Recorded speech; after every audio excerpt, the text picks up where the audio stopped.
Hi guys, good morning. Bali ngayong umaga ay papunta tayo sa Pandi, Bulacan sa Bunsuran 2nd para bumili ng Chubipex worms para sa ating mga alagang isda.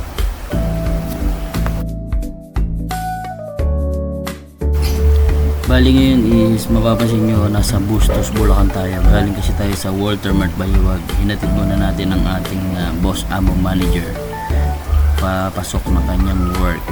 Pagkatid ko sa kanya, ito padiretso na tayo ng Pandi, Bulacan.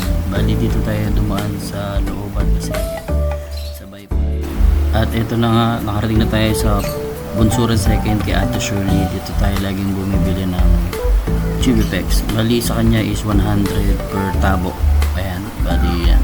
Dapat wala munang tubig pag transport. So yun na nga, pagdating natin is kailangan muna linisin yan. Pagkalinis, pwede na nating ibigay sa ating mga alagang isda. So yan, ang mga alaga ko nga pala, may mga molly, agapi, may mga goldfish din. Yan, maganda kasi sa Chubipex, mas mataas yung protein nila, so mas mabilis lumaki yung mga isda. Yun ang kagandahan pag gamit mo is Chubipex compare sa mga feeds na nabibili sa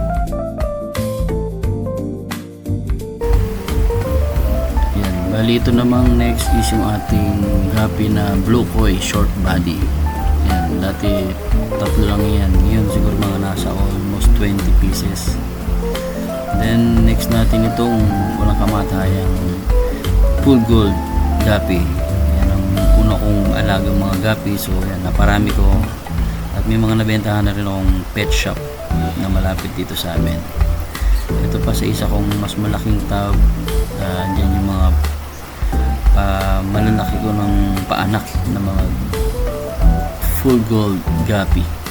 So yan, meron tayong cone para hindi kumalat, so dyan na lang lalapitan yung Chubipex para kumain, hindi kakalat.